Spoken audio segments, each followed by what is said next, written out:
Vous devez prendre une décision. Ça ne va pas se produire sans décision. Vous devez faire un choix. Je dois changer mon style de vie. Restez avec nous dans Jouissez de votre vie.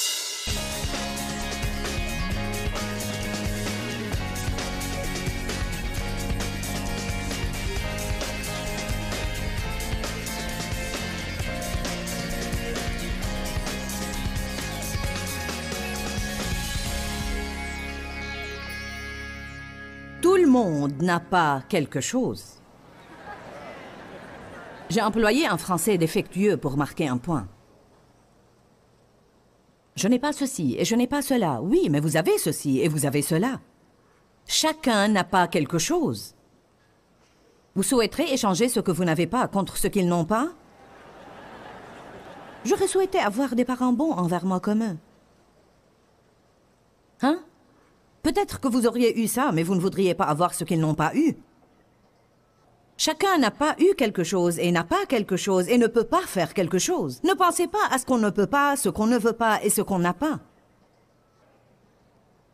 Voilà ce que signifie être positif. Je suis bien contente qu'on ait des personnes gays ici aujourd'hui. J'aime Hébreux 10:20. Écoutez ce qu'elle dit. Jésus dit, « Je vous offre une nouvelle et fraîche manière de vivre. » Ouh, Jésus! Qu'il est rafraîchissant de savoir que je ne suis pas obligée de rester fâchée contre les gens. Un soir, Dave et moi avions eu une rude dispute. Et Dave est si accommodant, si aimable et si pardonnant. Vous savez, il prend les choses bien mieux que moi. Moi, par contre, je fais souvent tout un plat de ce qui ne vaut vraiment pas la peine. Nous avions donc eu cette vive dispute. Et nous nous sommes dit pardon, mais je ne sais pas si ça venait de mon cœur. Et nous sommes allés nous coucher. Quelques minutes plus tard, Dave ronflait. Mais moi, je me tournais et retournais, et me tournais et retournais, à raisonner et analyser. Vous savez, je suis finalement allée dans mon bureau et je me suis assise dans mon fauteuil avec ma Bible. Et j'ai dit, Éternel, je ne veux plus que ça se reproduise jamais. J'ai besoin de comprendre qu'est-ce qui s'est passé, comment ça a mal tourné, et je dois comprendre où j'ai mal agi. On essaye toujours de faire de sorte qu'on soit maître de notre futur. Mais comme ça n'allait nulle part, j'étais déçue et assise là à dire « Éternel, je ne sais pas quoi faire, qu'est-ce que je vais faire, qu'est-ce que je vais faire, qu'est-ce que je vais faire ?» Et l'Esprit Saint m'a dit « Pourquoi tu ne vas pas te coucher et essayer de dormir comme Dave ?» Ça, c'est une idée fraîche. Voyez-vous de quoi je parle? Une nouvelle et fraîche manière de vivre. Je veux que vous traciez une ligne aujourd'hui et je veux que vous cessiez de faire les choses dans votre vie de la manière dont vous les aviez toujours faites. Si vous êtes susceptible et vos sentiments sont facilement piqués, alors prenez une décision aujourd'hui. J'en ai assez de vivre vexé. Comme je ne serai jamais dans une situation où rien ne va me froisser, c'est donc moi qui dois changer. Je fais ce choix aujourd'hui de ne plus être comme ça. Et si je suis heurtée, eh bien, je vais courir à Jésus et lui demander de me guérir.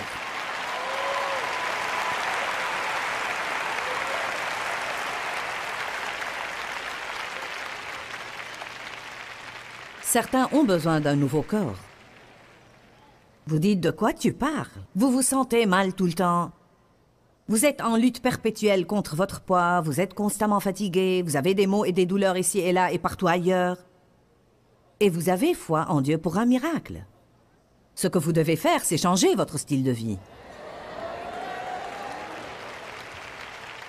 C'est pour vous aujourd'hui. Qui a besoin d'un nouveau corps? On ne peut en acheter nulle part.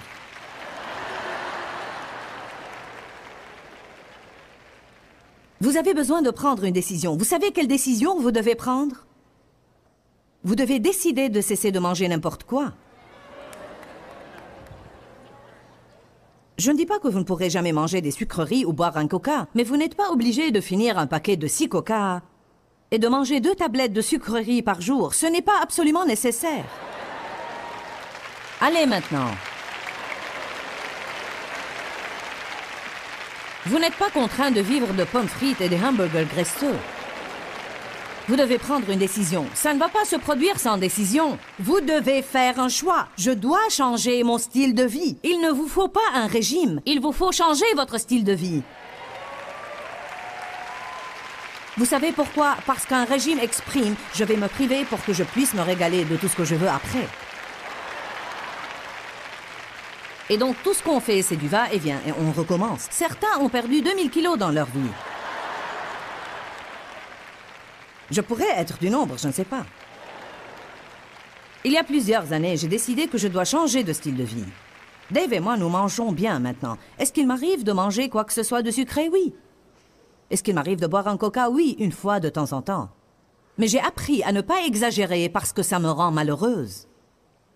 J'ai appris que je ne peux pas vivre de nourriture industrielle et me sentir en forme. Je ne vais pas me sentir en forme si je ne dors pas. Je dois dormir. Certains d'entre vous n'ont tout simplement pas assez de sommeil pour différentes raisons. Se coucher tard le soir, regarder la télévision, de mauvaises habitudes, ou quelle que soit la cause. Je sais qu'il y en a qui n'arrivent pas à dormir, mais même ça pourrait bien avoir comme cause de mauvaises habitudes dans votre vie. Dieu peut donner à ses bien-aimés du sommeil. On a tous besoin du repos, du sabbat. Vous devez avoir un jour par semaine. C'est une loi spirituelle. Personnellement, je ne pense pas que ça doit être un jour particulier. Différentes personnes enseignent cela différemment. Mais moi, je fais partie de ceux pour qui tous les jours sont égaux.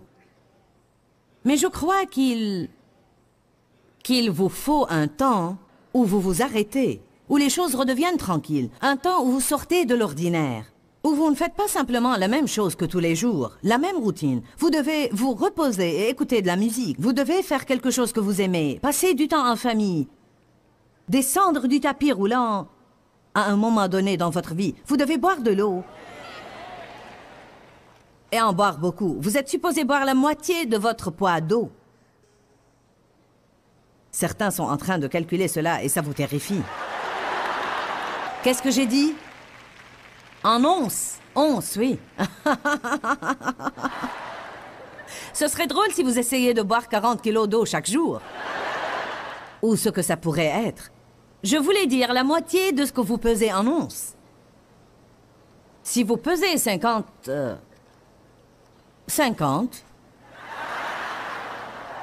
vous aurez besoin de 25 onces d'eau. Si vous pesez 65 kilos, vous aurez besoin de 32 onces d'eau. Je ne suis pas très bonne en maths. En tout cas, comme j'avais dit, c'est la moitié de votre poids en onces d'eau. Ben, je n'aime pas l'eau. Hé, apprenez à aimer l'eau. Je n'aime pas l'eau, elle n'a aucun goût. C'est ce que Dieu a mis sur terre. C'est la seule chose qui purifie vos reins.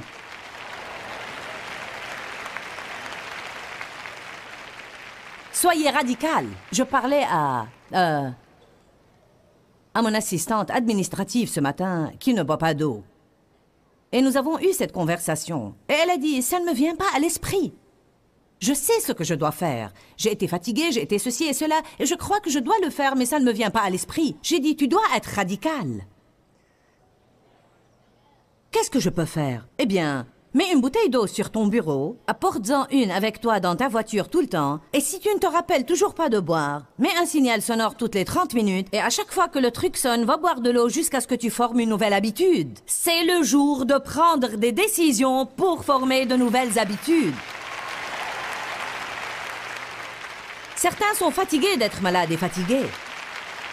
Je ne veux pas que vous veniez l'année prochaine et que vous soyez toujours aussi malade et fatigué que vous l'étiez cette année. Un bon nombre de ce que nous pensons être des maladies et des maux ne sont pas des maladies et des maux. Nous n'avons pas besoin d'un docteur, mais seulement d'une décision.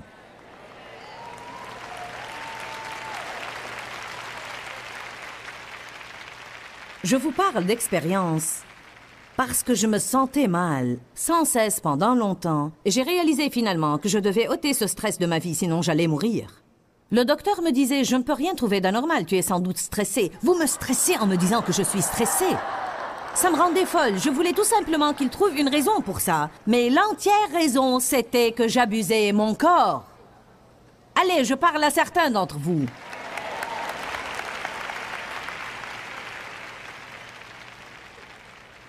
Ne faites plus les choses comme vous les faisiez avant. Qu'aujourd'hui soit pour beaucoup d'entre vous un nouveau début. Peut-être avez-vous besoin d'un nouveau départ financier. Eh bien, devinez quoi? Vous ne pouvez pas continuer à dépenser l'abondance de demain aujourd'hui en la mettant sur les chèques de paie de la semaine prochaine et du mois prochain et vous attendre à atteindre la prospérité. Si vous n'allez jamais être prospère, vous devez vivre selon le dessein de Dieu, en mettre une partie de côté, en donner une et en dépenser une. Je voudrais tant pouvoir payer comptant une nouvelle voiture. Personne n'a pu payer comptant une nouvelle voiture rien qu'en formulant le souhait. Mettez de côté. Débrouillez-vous sans pendant que vous économisez. Vous devez attendre. Vous devez être patient. Vous ne pouvez pas avoir en tout gratification instantanée. Si vous vous mettez dans des situations difficiles avec des cartes de crédit, vous allez devoir être patient pour en sortir. Dave dit, l'impatience nous met dans le pétrin et la patience nous en sortira. Vous ne voulez pas entendre un sermon sur les finances, alors je n'en dirai pas plus. Mais je vais faire une conférence entièrement sur les finances. Car je vous le dis franchement, je pense qu'à peu près 90% des gens ont des problèmes financiers. Dieu veut qu'on soit prospère, il ne veut pas qu'on soit stressé tout le temps dans ce domaine. Mais vous ne pouvez pas continuer à tout faire de la même manière et mettre votre foi en Dieu pour un miracle. Comprenez cela aujourd'hui. Nous croyons en la puissance miraculeuse de Dieu. Dieu fait effectivement beaucoup de miracles, mais écoutez-moi. Si vous faites ce que vous pouvez faire, Dieu suppléera à ce que vous ne pouvez pas faire. Mais si vous ne faites pas ce que vous pouvez faire, Dieu ne suppléera pas le reste non plus. Nous avons notre part et Dieu a la sienne. Quand on fait notre part, nous semons une semence pour une moisson. Dans nos vies, on ne peut pas prier à avoir foi en Dieu avec une conscience coupable. Si on ne fait pas notre part, on ne se sent pas à l'aise. Amen. Une nouvelle et fraîche manière de vivre. Lamentation 3:23. La compassion de l'Éternel se renouvelle chaque matin. J'aime beaucoup ce verset. La compassion de l'Éternel se renouvelle chaque matin. C'est preuve que Dieu veut qu'on oublie les erreurs d'hier et qu'on ait un nouveau début. Tous les jours, Dieu veut qu'on ait un commencement nouveau. Dites commencement nouveau. Qui peut penser à certains domaines dans sa vie où il a besoin d'un nouveau début? Amen. Ésaïe 42:10. Chantez pour le Seigneur un chant nouveau. Certains ont chanté la même vieille chanson assez longtemps. Ésaïe 62 nous promet un nom nouveau. Mais ce nom nouveau représente un changement du caractère. Allez à la Genèse 32.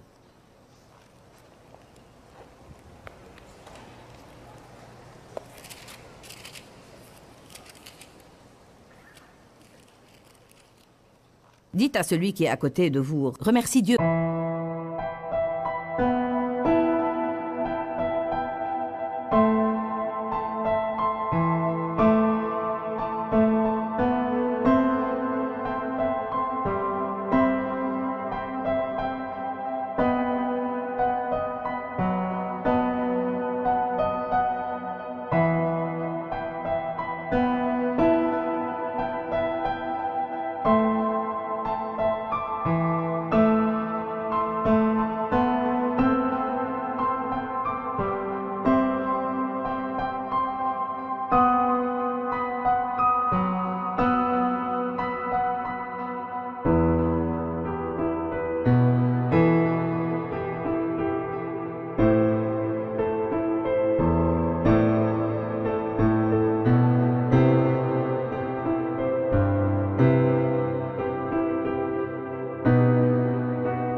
Que tu n'es pas coincé dans ton passé.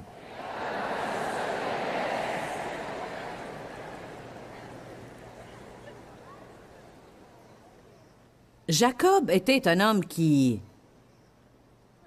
voulait certaines choses dans sa vie et il a pris les choses en main pour les obtenir. C'est lui qui a volé le droit d'aînesse de son frère et a menti et triché pour obtenir la bénédiction du premier-né. Quand vous vivez comme ça, vous passez toujours votre vie à fuir et à vous cacher. Il a passé les nombreuses années qui ont suivi à fuir et à se cacher de son frère Ésaü, de peur que si jamais il croisait Ésaü, celui-ci le tuerait. Dieu merci, il en a finalement eu assez de courir. Quelqu'un m'a dit il y a quelques années, j'ai couru si longtemps que je me suis finalement croisé. Peut-être que certains en ont assez de courir. Vous êtes fatigués d'essayer de fuir le passé. Parfois, pour surmonter le passé, vous devez lui faire face. Je ne peux pas y retourner et défaire certaines des choses qui me sont arrivées, mais je peux les surmonter en n'étant plus prisonnière de mon passé. Jacob s'est finalement fatigué de courir. Et Genèse 32, 22 nous dit « Il se leva cette même nuit, prit ses 2 femmes, ses 2 servantes, ses 11 enfants et passa le gué de Yabok. » Verset 23. Alors il les prit et leur fit passer le torrent, puis il fit passer tout ce qui lui appartenait. Verset 24. Et Jacob resta seul. Il s'est mis dans une situation où il tâchait de chercher Dieu. Rien de ces choses me satisfait désormais. Autant aller trouver Dieu jusqu'à ce que je sois réaligné. Allez maintenant. Et Jacob resta seul. Un homme lutta avec lui jusqu'au lever de l'aurore. Un homme, homme avec H majuscule. C'était l'ange de l'Éternel, une manifestation de Jésus-Christ lui-même. Voyant qu'il ne le maîtrisait pas, cet homme le frappa à la courbe du fémur qui se déboîta alors qu'il luttait avec lui. Il dit « Laisse-moi aller, car l'aurore se lève. » Et Jacob répondit « Je ne te laisserai pas aller, que tu ne m'aies béni. » L'homme lui dit « Quel est ton nom? »« Quel est ton nom, Jacob? Quel est ton nom? » Et quand Jacob a répondu « Jacob », la Bible amplifiée dit « Dans le choc de la prise de conscience, en chuchotement, il dit « Mon nom est Jacob », qui signifie trompeur, menteur, fraudeur et escroc. Il reprit « Ton nom, Dieu nous donne un nom nouveau, mais quand il nous donne un nom nouveau, ça représente une évolution du caractère. Ton nom ne sera plus Jacob trompeur, mais tu seras appelé Israël, qui a contesté avec Dieu, car tu as lutté et tu as été fort contre Dieu et contre les hommes et tu as été vainqueur. » C'est incroyable comme histoire si vous y pensez, parce que Jacob représente exactement ce dont je parle. Il a eu un passé pénible. Il a fait des choses vraiment stupides. Il a pris la fuite et s'est caché, il essayait de faire les choses à son idée. Il s'est finalement dit « Je dois trouver Dieu ici. » Même si je dois tout laisser, je dois trouver Dieu. Eh bien, au cours de sa lutte avec Dieu, la courbe du fémur a été déboîtée. Disons juste à titre d'exemple qu'à partir de ce moment-là, Jacob boitait. Ce handicap représente les faiblesses dans notre vie, les échecs passés dans notre vie. Alors voici qu'arrive, en boitant ce fichu trompeur, fraudeur, escroc, Jacob. Mais il dit à Dieu une chose pleine d'assurance. « Je ne te laisserai pas aller que tu ne m'aies béni. » Je sais que je ne le mérite pas. Je vois ce handicap.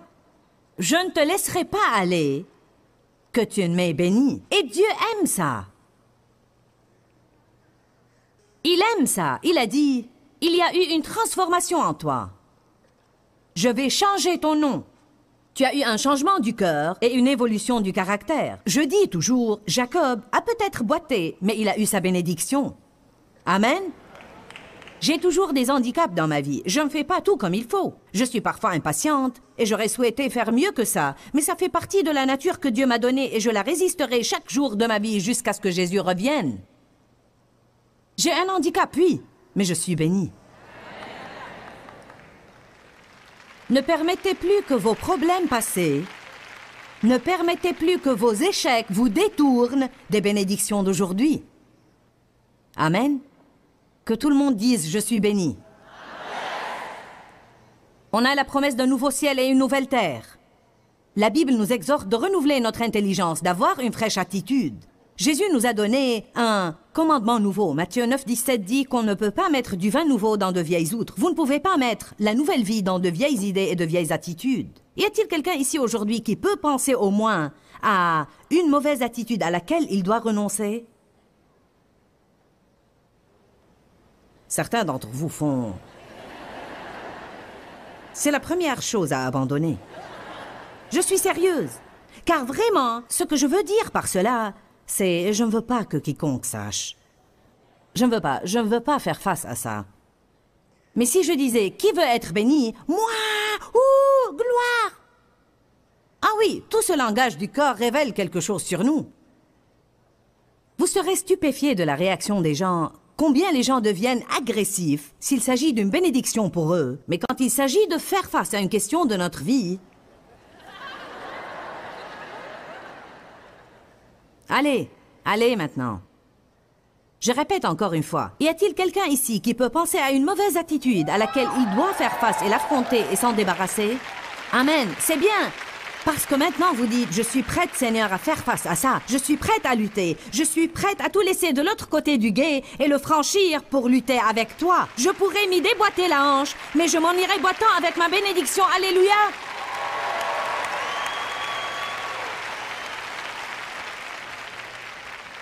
Il y en a qui ont désespérément besoin de se départir de leur légalisme religieux, leur pharisaïsme. Vous n'avez pas même une vie de prière correcte, car vous avez transformé la prière en loi et règlement, au lieu d'un privilège et une grâce et une bénédiction. Vous avez placé votre pendule là et entendu la règle que vous devez prier 1 heure par jour. Et voilà qu'elle n'a plus aucune vie pour vous, car vous avez fini en 15 minutes, l'onction a disparu après ces 15 minutes, mais vous devez observer la loi. Combien d'années j'ai vécu comme ça, à prendre ma pendule dans ma chambre? Béni soit Dieu! Une intercesseuse a dit qu'elle priait 4 heures par jour. Je vais prier 4 heures par jour. Mais au bout de 5 minutes, j'ai déjà prié au sujet de tout ce à quoi je pouvais penser. Et je me suis endormie par terre. Mais béni soit Dieu, j'y mets mes 4 heures. C'est l'égalisme que de gagner la faveur de Dieu par mes œuvres. On doit faire ce qu'on est oint pour faire, et on doit faire confiance à Dieu pour augmenter cette onction dans notre vie, alors qu'on marche dans la grâce et la miséricorde et selon l'Esprit. Car la loi de l'Esprit de vie en Jésus-Christ m'a affranchi de la loi du péché et de la mort. Je vis selon une nouvelle loi, la loi de l'Esprit. Combien de temps as-tu prié, Joyce, ce matin? Je ne sais pas, 10 minutes. Tu veux me dire que tu es venu ici pour mener cette réunion et tu n'as prié que 10 minutes? Oui.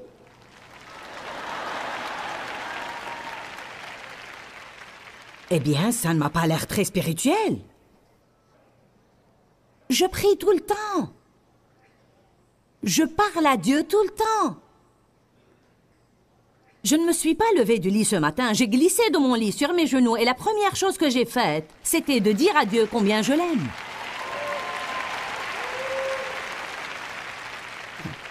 Laissez-moi vous dire quelque chose, les esprits religieux ne pourront pas l'accepter. Savez-vous pourquoi je n'ai pas prié longtemps ce matin? Je suis fatiguée.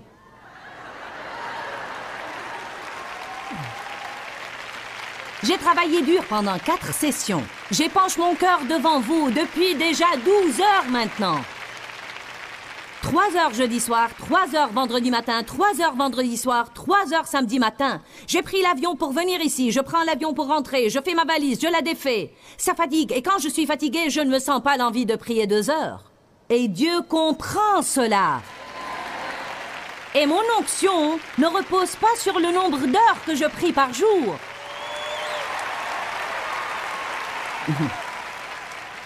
Mon onction est basée sur mon rapport personnel avec Jésus. Et j'ai cela, il tient le premier rang dans ma vie. Amen. Je descendrai de l'estrade et je marcherai jusqu'au fond en disant « Merci Jésus pour une conférence formidable, Éternel, je t'aime ». Tout au long de la journée, je lui dis différentes choses. Je ne sais pas combien de temps je prie. Je suis si contente que j'ai définitivement fini d'additionner mon temps de prière pour pouvoir l'inscrire dans mon livre, cocher et mettre des étoiles pour me sentir bien et en tirer orgueil. Allez, je prêche bien.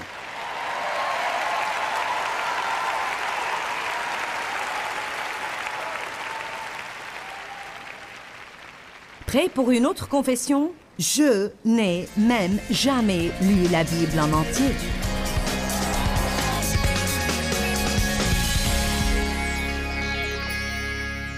Vous savez bien que c'est vrai. Votre avenir commence aujourd'hui. Aujourd'hui, c'est le premier jour du restant de votre vie.